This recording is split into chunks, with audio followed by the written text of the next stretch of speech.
সাধারণ টিকার তুলনায় ভিন্ন করোনার ভ্যাকসিন প্রয়োগ, দেশ জুড়ে চলছে বিশেষ প্রশিক্ষণ। এভিয়েশন কর্মীদের জন্য ভ্যাকসিন চায় বেসামরিক বিমান কর্তৃপক্ষ।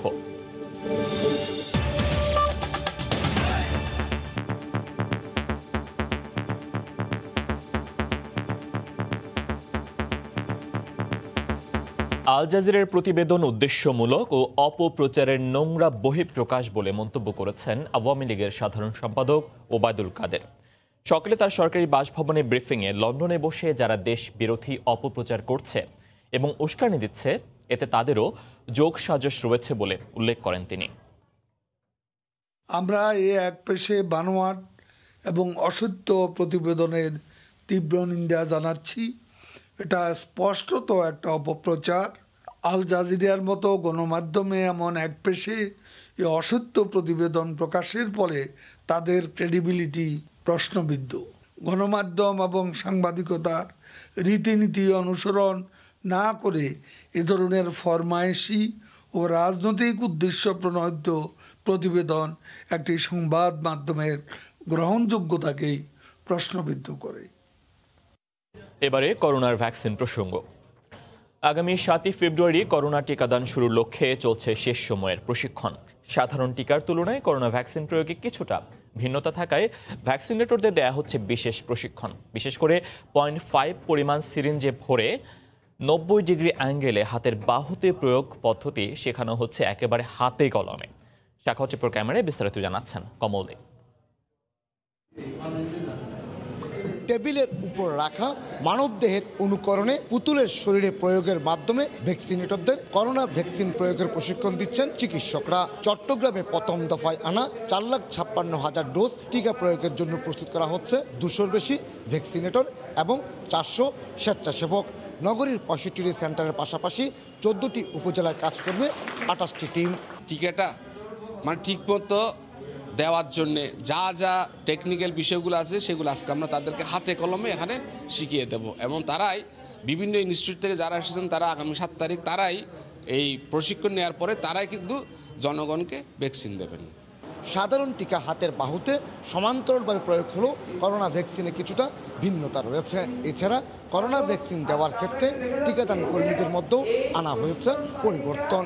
সে সঙ্গে গুরুত্ব দেওয়া হচ্ছে পার্শ্ব প্রতিক্রিয়া সামাল দেওয়ার নানা প্রক্রিয়ার উপরও। হাসপাতাল ইউজ করে এটার সাথে এটার কিন্তু একটা ভিন্নতা আছে। এটা একটু ব্যাক করলে কিন্তু লক হয়ে যাবে। প্রয়োগটা কিভাবে দিবে, মাংসপেশিতে কত ডিগ্রি অ্যাঙ্গেলে দিবে, এই জিনিসটা আমরা কিন্তু তাদেরকে হাতে কলমে শেখাবো। দিতে হবে আসলে আপনার ডান হাত বা বাম হাত যে কোনো হাতের আপনার উপরের অংশের বহিরাংশে আর কি। মাংসপেশিতে দিলে হালকা একটু ব্যথা হতে পারে, হালকা জ্বর হতে পারে, এটা 2-1 দিন পরে এমনিই সেরে যাবে। আরও 2 দিন ভ্যাকসিনেটরদের প্রশিক্ষণ চলবে। এরপর প্রশিক্ষণ শুরু হবে স্বেচ্ছাসেবকদের। করোনা ভ্যাকসিন প্রয়োগের জন্য প্রতি টিমে থাকবে 6 জন করে। এর মধ্যে 2 জন ভ্যাকসিনেটর আর 4 জন স্বেচ্ছাসেবক। কমল দে, সময় সংবাদ, চট্টগ্রাম। এই মুহূর্তে রাজধানীর মহাখালীতে শেখ রাসেল গ্যাস্ট্রো লিভার হাসপাতালে আছেন সহকর্মী ফারুক ভূঁইয়া রবিন এবং চট্টগ্রামের ফিরিঙ্গি বাজারে আছেন কমল দে। সরাসরি যাচ্ছে তাদের কাছে। প্রথমে যাচ্ছি রবিনের কাছে। রবিন, ফয়সাল, আজকে রাজধানীতে 10টি পয়েন্টে যারা কোভিড-19 ভ্যাকসিন দিবেন এরকম যারা ভ্যাকসিনেটর আছে তাদেরকে রাজধানীর 10টি পয়েন্টে আজকে প্রশিক্ষণ দেওয়া হচ্ছে, বিশেষ প্রশিক্ষণ দেওয়া হচ্ছে। আপনারা জানেন যে এর আগে আসলে যে যারা চিকিৎসক ছিলেন এবং যারা ভ্যাকসিনেটরদের প্রশিক্ষণ দিবেন তাদেরকে ভ্যাকসিন দেওয়া হয়েছিল এবং আজকে মূলত আমরা যেটি দেখছি যে তারা আসলে যে মাঠ পর্যায়ে গিয়ে যারা কোভিড-19 ভ্যাকসিন গ্রহণ করবেন তাদেরকে যারা টিকা দিবেন সেই ব্যক্তিদেরকে আমরা দেখতে পাচ্ছি যে হাতে কলমে তাদেরকে যে ভ্যাকসিন কিভাবে প্রয়োগ করা হবে এবং যে ভ্যাকসিনের যে মান সেটি কিভাবে সঠিকভাবে বজায় রাখা যাবে এবং কোনো একটি ডোজ যেন অপচয় না হয় সেটি যেন কিভাবে নিশ্চিত করা যায় সেই বিষয়গুলো কিন্তু এখানে তাদেরকে হাতে কলমে নানানভাবে কিন্তু প্রশিক্ষণ দেওয়া হচ্ছে। এবং আজকে আসলে আমরা যে সংশ্লিষ্ট যে কর্তৃপক্ষ রয়েছে তাদের তরফ থেকে যেটি জানতে পেরেছি, আজকে যাদেরকে যে প্রশিক্ষণ দেওয়া হচ্ছে তারা মূলত সবাই নার্স কিংবা সিনিয়র নার্স এবং তাদের মধ্যেই প্রশিক্ষণটি দেওয়া হচ্ছে এবং রাজধানীর 10টি পয়েন্টে আজকে মোট 323 জনকে যে প্রশিক্ষণ দেওয়া হচ্ছে এবং এই যে শেখ রাসেল জাতীয় গ্যাস্ট্রোলিভার ইনস্টিটিউট অ্যান্ড হাসপাতাল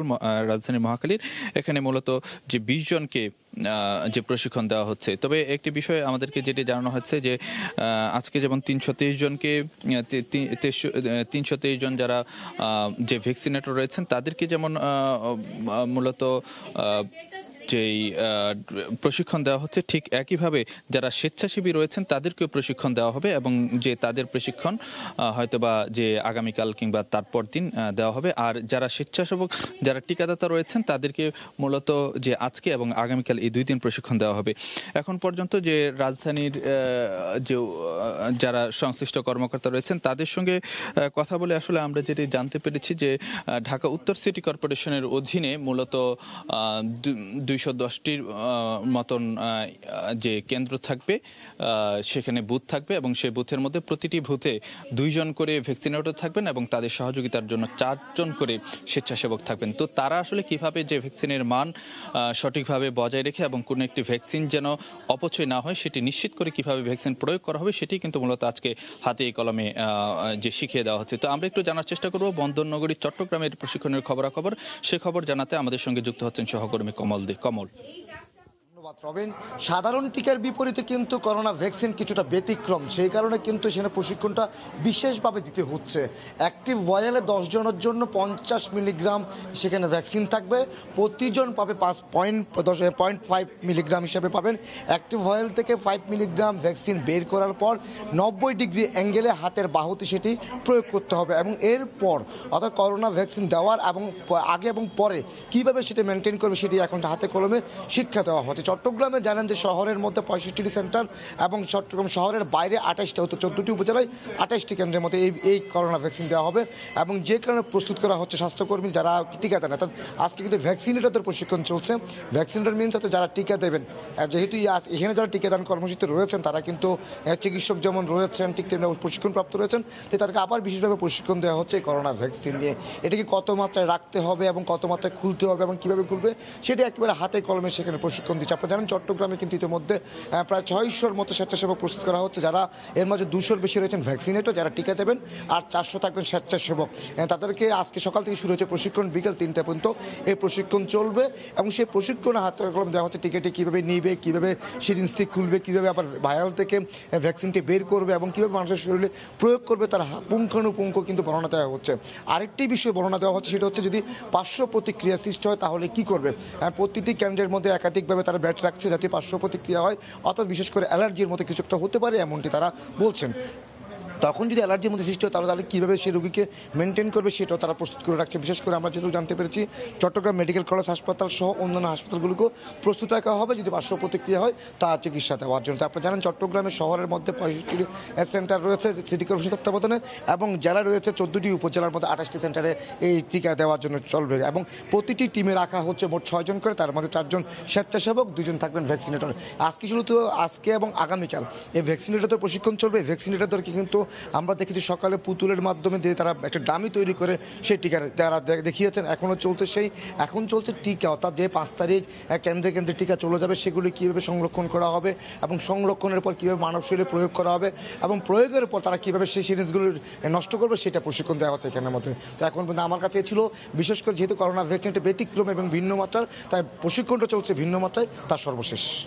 করোনার ভ্যাকসিন প্রয়োগে স্বাস্থ্যকর্মীদের প্রশিক্ষণ দেওয়া হচ্ছে। সহকর্মী কমল দে সরাসরি যুক্ত হয়ে জানাচ্ছিলেন চট্টগ্রাম থেকে, তারও আগে ফারুক ভাইয়া রবিন যুক্ত হয়ে জানাচ্ছিলেন রাজধানীর মহাখালী থেকে।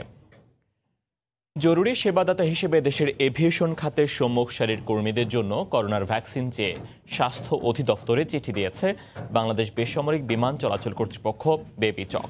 স্বাস্থ্য অধিদপ্তর জানিয়েছে টিকা প্রয়োগে এভিয়েশন খাতকে অগ্রাধিকার দেওয়া হচ্ছে, তবে প্রতিটি সংস্থার কর্মীকে সুরক্ষা ওয়েবসাইটে বা অ্যাপে নাম নিবন্ধন করতে হবে। হাজরা শিউলের রিপোর্ট।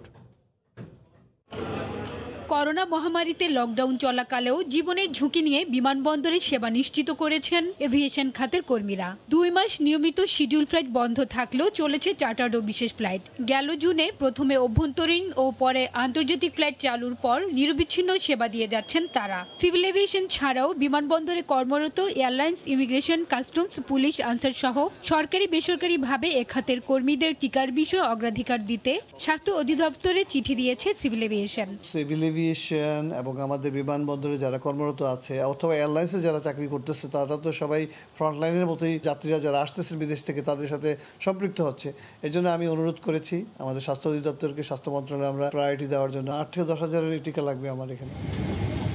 সুনির্দিষ্ট নির্দেশনা পেলে এয়ারলাইন্সের কর্মীরাও টিকা গ্রহণের সুযোগ নেবে বলে জানান ইউএস বাংলার এই কর্মকর্তা। ভ্যাকসিনের যে ব্যাপারটা আছে এটা আমরা আসলে অপেক্ষা করছি সরকারের সিদ্ধান্তের উপরে। সরকার থেকে যদি স্পেসিফিক এয়ারলাইন্স সেক্টরের স্টাফদের জন্য কোনো ধরনের কোনো ফ্যাসিলিটিস দেয় তাহলে আমরা সেই সুযোগগুলো হয়তো নিব। এভিয়েশন খাতের কর্মীদের জন্য সিভিল এভিয়েশন চাহিদাপত্র পাঠালেও টিকা পেতে কর্মীদের সুরক্ষা ওয়েবসাইটে নাম নিবন্ধন করতে হবে বলে জানান স্বাস্থ্য অধিদপ্তরের কর্মকর্তা। কেউ যদি মনে করে যে না আমি লিস্ট পাঠিয়ে দিছি আমারটা হয়ে গেছে, সেটা কিন্তু হবে না। ওনারা তো দিয়েছেন, ক্যাটাগরি ওয়াইজ দিয়েছেন, তো এখন ওনাদেরকে MIS এর তরফ থেকে জানিয়ে দেওয়া হয়েছে এবং এটা রেগুলারই ওনাদের কাছে SMS যাবে। যারা যারা আপনার লিপিবদ্ধ লিস্টটা পাঠিয়েছেন তারা দয়া করে www.surakha.job.bd-তে রেজিস্ট্রেশনটা সম্পন্ন করে ফেলুন। প্রাথমিকভাবে 6টি লটে মোট 3 কোটি করোনা ভ্যাকসিন কিনবে সরকার। ভারত থেকে উপহার হিসেবে পাওয়া 20 লাখ টিকা সরবরাহ করা হবে বৃহত্তর ঢাকায় বিভিন্ন খাতের অগ্রাধিকার কর্মীদের। হাজিরা শিউলি, সময় সংবাদ, ঢাকা। দুপুরের সময়ে আরও থাকছে, 1 মাসে ঢাকা দক্ষিণের বিভিন্ন খাল থেকে 57,000 টন বর্জ্য অপসারণ। বর্ষার আগেই সব খাল পরিষ্কারের প্রতিশ্রুতি মেয়র তাপসের।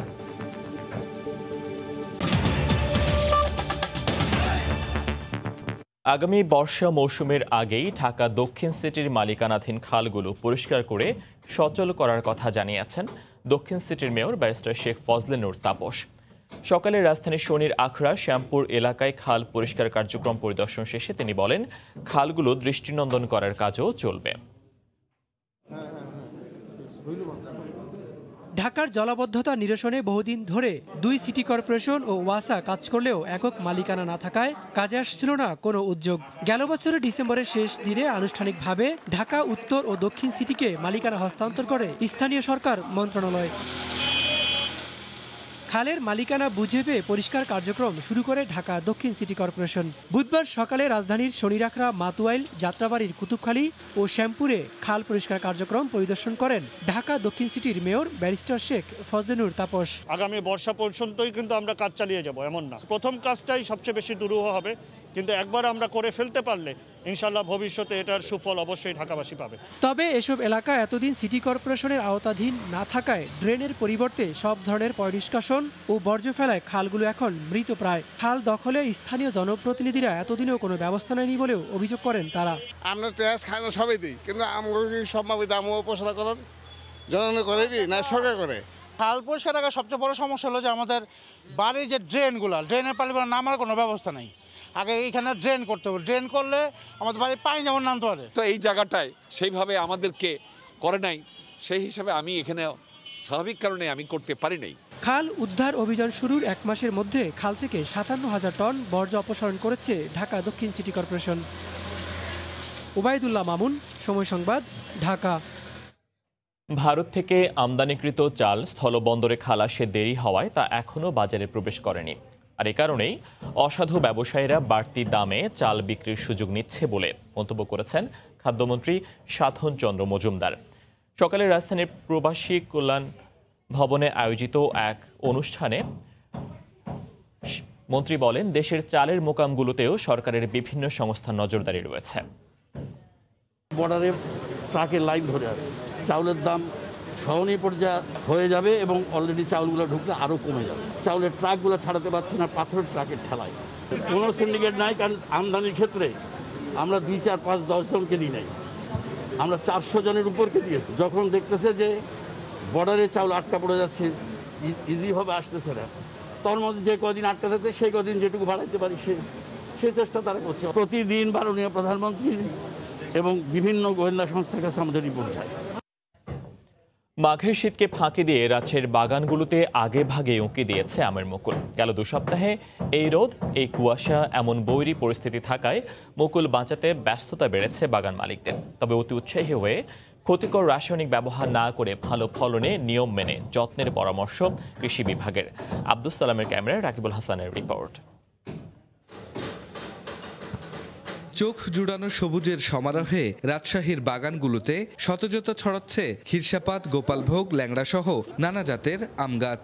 মাঘের শীতেও তাপমাত্রা বৃদ্ধিতে আম গাছের শাখায় শাখায় শোভা পাচ্ছে আমের আগাম, স্বর্ণালী মুকুল। ফল গবেষণা কেন্দ্রের তথ্যমতে বাগানের 15% গাছ ভরেছে মুকুলে। তার যত্নে ব্যস্ততা বেড়েছে বাগান মালিকদের। মুকুল আসা শুরু হয়েছে, আমরা বিভিন্ন ধরনের পরিচর্যাগুলো আমরা নিচ্ছি। গাছের গোড়াতে পোকা লেগে থাকে, ওগুলি স্প্রে করে বীজ দিয়ে করে দিচ্ছি, নষ্ট করে দিচ্ছি।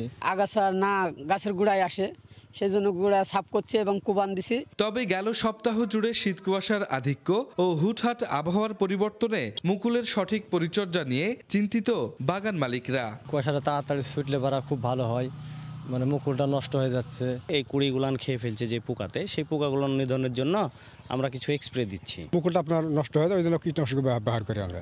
আর এই পরিস্থিতির উত্তরণে কীটনাশক প্রয়োগ সহ নানা পরামর্শ দিচ্ছেন কৃষিবিদরা। বিভিন্ন ভিটামিন বলে, অনেকেই বলে ডিলাররা, বিভিন্ন গ্রোথ হরমোন বলে, এগুলো দেওয়ার দরকার নাই। আপনার গাছে যদি কোনো রোগ পোকামাকড় না থাকে, গাছের বৃদ্ধি যদি স্বাভাবিক থাকে, তাহলে এমনি স্বাভাবিকভাবে আমাদের আমের ভালো ফলন হবে। কৃষি সম্প্রসারণ অধিদপ্তরের তথ্য মতে জেলার 17,500 হেক্টর জমিতে আমের বাগান রয়েছে। 1 সপ্তাহের ব্যবধানে বাগানগুলোর শতভাগ গাছে আসবে মুকুল। রাকিবুল হাসান, সময় সংবাদ, রাজশাহী। আগে বিনোদন নাকি প্রাণী অধিকার? আবারও এমন প্রশ্নের মুখে পড়তে হয়েছে রাজধানীর জাতীয় চিড়িয়াখানাকে। সম্প্রতি সাপের খাঁচায় জীবিত খরগোশ ছেড়ে রাখার ঘটনায় সামাজিক যোগাযোগ মাধ্যমে সমালোচনার মুখে চিড়িয়াখানা কর্তৃপক্ষ। খরগোশ প্রেমীরা বলছেন জীবিত খরগোশ দেয়ায় লঙ্ঘিত হচ্ছে প্রাণী অধিকার। আর চিড়িয়াখানা কর্তৃপক্ষ বলছেন মাংসাশী প্রাণীর স্বার্থে খরগোশের সঙ্গে অমানবিকতায় বাধ্য হচ্ছেন তারা। আরও জানাচ্ছেন কেফায়েত শাকিল, ক্যামেরায় ছিলেন শামসুল হক প্রিন্স। অজগর সাপের খাঁচায় গ্রিল ধরে অসহায়ভাবে চেয়ে আছে একটি খরগোশ। সম্প্রতি রাজধানীর জাতীয় চিড়িয়াখানার এমন ছবি ও ভিডিও ছড়িয়ে পড়েছে সামাজিক যোগাযোগ মাধ্যমে। ছবিটি শেয়ার করে মাংসাশী প্রাণীদের জীবিত পশু খেতে দেওয়ার বিরোধিতা করছে বাংলাদেশ র্যাবিট গ্রুপ নামে একটি খরগোশ প্রেমী সংগঠন। তাদের দাবি এতে লঙ্ঘিত হচ্ছে প্রাণী অধিকার। এ নিয়ে চিড়িয়াখানায় গিয়ে প্রতিবাদও জানায় সংগঠনটির সদস্যরা। ওরা কিন্তু ডেড অ্যানিমেল অলরেডি খাচ্ছে, তো আমরা কেন শুধু লাইভ অ্যানিমেল দিয়ে ওদেরকে টর্চার করব? 3 দিন ধরে খরগোশটা পড়ে আছে, যদি সাপটা নাও খায় তো খরগোশটা কিন্তু ধুকে ধুকে মারা যাবে। তো এটা বন্ধ করা উচিত। ফ্রেশলি কিল্ড প্রাণী দিলেও দিনের পর দিন টর্চার করে যেন খাদ্য না দেওয়া হয় এক একটা খাঁচায়। এটা নিয়ে আমরা কর্তৃপক্ষের সাথে কথা বলতে গেলাম, কিন্তু ওনরা এই ব্যাপারটা নিয়ে টোটালি কথা বলতে চাইলেন না এবং মিসবিহেভ করছেন আমাদের সাথে। তবে মাংসাশী প্রাণীর স্বাস্থ্য সুরক্ষার স্বার্থে জীবিত খরগোশ দিতে হচ্ছে বলে জানিয়ে চিড়িয়াখানা কর্তৃপক্ষ বলছে বিকল্প নিয়েও ভাবছেন তারা। এটা একটা ফিজিক্যাল এক্সারসাইজের একটা অংশ, যে একটা শিকারকে মারতে যায় তার বডিতে যে এক্সারসাইজ হয়, এই এক্সারসাইজটা তার এন্ডোক্রাইন যে রেগুলেশন, বিশেষ করে যে হরমোন সিস্টেমটাকে সেটা করে ত্বরান্বিত করে। এই বিষয়ে যারা গবেষণা করে তাদের সঙ্গে আলাপ করতেছি, তারা যখনই সাজেশন আমাকে দিবে তখন আমি এটা পরিবর্তনের দিকে নিয়ে যাব। আর পুরো চিড়িয়াখানা প্রথাই প্রাণী অধিকার বিরোধী এমন দাবি করে গবেষকরা বলছেন প্রাণী অধিকার রক্ষায় ঢেলে সাজাতে হবে পুরো চিড়িয়াখানা পদ্ধতিকেই। 70-80 দশকের পরে কিন্তু এই জু কনসেপ্টটা কিন্তু চেঞ্জ হয়ে গেছে, এখন চলে গেছে সাফারি ওপেন জুতে। সেখানে তার ন্যাচারাল হ্যাবিটেট থাকে, ন্যাচারাল খাবার থাকে। এটা বিবেচনা উচিত যে এইভাবে অ্যানিমেলটা না দিয়ে অন্যভাবে এটাকে ফ্রেশ কিল করে খাওয়ানো যায় কিনা। ঢাকা চিড়িয়াখানায় 137টি প্রজাতির মোট 2778টি প্রাণী রয়েছে। এর মধ্যে 12টি প্রজাতির 36টি মাংসাশী প্রাণীকে গবাদি পশুর মাংসের পাশাপাশি খরগোশ, মুরগি সহ জীবিত বিভিন্ন প্রাণী খেতে দেওয়া হয়। কেফায়েত শাকিল, সময় সংবাদ, ঢাকা। এশিয়া, ইউরোপ এবং আমেরিকার অন্তত 20টি দেশের নাগরিকদের সৌদি আরবে প্রবেশে নিষেধাজ্ঞা আরোপ করেছে রিয়াদ। তবে নিষেধাজ্ঞার আওতায় থাকছে না বাংলাদেশ। মঙ্গলবার এক বিবৃতিতে সৌদি স্বরাষ্ট্র মন্ত্রণালয় জানিয়েছে বুধবার স্থানীয় সময় রাত 9টা থেকে এই নিষেধাজ্ঞা কার্যকর হবে। নিষেধাজ্ঞার তালিকায় ভারত এবং পাকিস্তানের নামও রয়েছে। জেদ্দা থেকে আরও জানিয়েছেন আল মামুন শিপন।